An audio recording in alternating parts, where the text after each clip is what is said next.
बिस्मिल्लाहिर्रहमानिर्रहीम। अस्सलाम वालेकुम। मेरा नाम डॉक्टर मुस्तंसर बलोच है और मैं माहिर अमराज मैदा जिगर हूँ। पीएचडी मेरा स्पेशल नेचुरल मेडिसिन में है।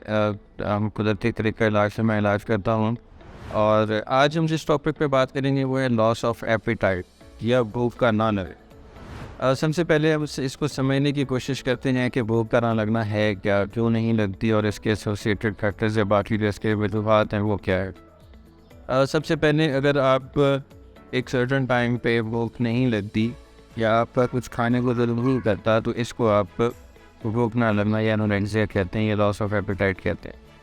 अब इसकी मुख्तलिफ वजूहात हो सकती है। सबसे पहले तो इसकी साइकोलॉजिकल फैक्टर्स हैं, मतलब कि एक बंदे को ये लगता है कि उसकी एक साइकोलॉजी डेवलप हो गई है कि मैं खाना खाऊंगा तो मेरा वेट ज़्यादा हो जाएगा, वज़न बढ़ जाएगा।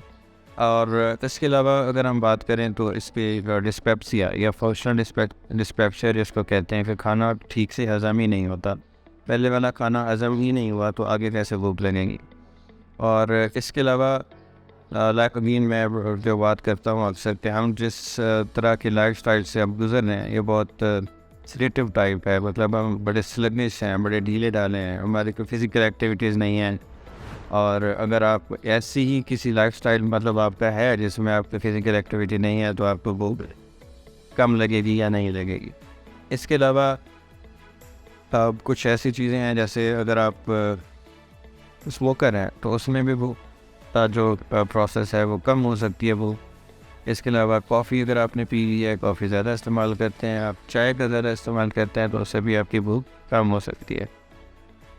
अब इसके कॉम्प्लिकेशन या उसके नुकसान क्या हो सकता है, अगर हम उसकी बात करें तो इसकी जो सबसे बड़ी कॉम्प्लिकेशन है वो लॉस ऑफ एनर्जी है, मतलब आपका थकावट, फटीग और एनर्जी लेवल्स का लो होना और बहुत जल्दी आपकी इम्यूनिटी जो है वो वीक हो सकती है। आपको न्यूट्रिशन नहीं मिल रही प्रॉपर, आपके जो आपके बॉडी को जो प्रॉपर फंक्शन करने के लिए जिसको न्यूट्रिशन चाहिए वो नहीं मिल रही, तो वो भी इसका एक हो सकता है कॉम्प्लिकेशन या इसका एक नुकसान हो सकता है। उसके अलावा वेट लॉस, मतलब एक जो वेट चाहिए बॉडी को उससे भी वेट का कम होना है और इम्यूनिटी का कमज़ोर होना है, बहुत जल्दी बीमारियां लग सकती हैं। और उसके अलावा बॉडी के अंदर दर्द होना, पट्टों का खिंचाव वगैरह, वो इसकी मज़ीद कॉम्प्लिकेशंस की तरफ जा सकता है। अब अगर हम इसकी बात करें कि हम इसको कैसे कंट्रोल कैसे कर सकते हैं, तो सबसे पहले तो लाइफस्टाइल है। लाइफस्टाइल में आप एक्सरसाइज रेगुलर करें, कम से कम आप 30 मिनट्स to 40 मिनट्स वॉक तो मस्ट है, वो तो रोज़ाना की आप लाजमी करें।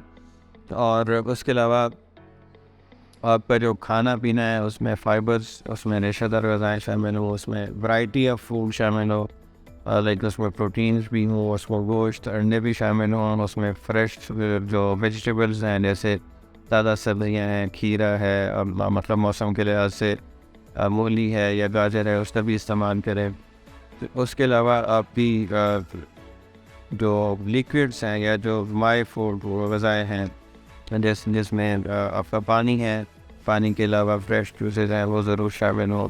और इस ये चीज़ें आप करें तो आपकी जो भूख का ना लगना है या एनोरेक्सिया उस पर काबू पा सकते हैं। और अगर आपने कहीं कोई ऐसा करना है कि आपको वेट कम करना है या वेट बढ़ाना है या आपकी बॉडी के हिसाब से क्या वेट हो, तो ये आप किसी माहिर जो बंदा है, जो फिजिशियन है या न्यूट्रिशनिस्ट है, आप उससे बात करें, उसके हिसाब से आप इसको एडजस्ट करें, ना फिर खुद से करें।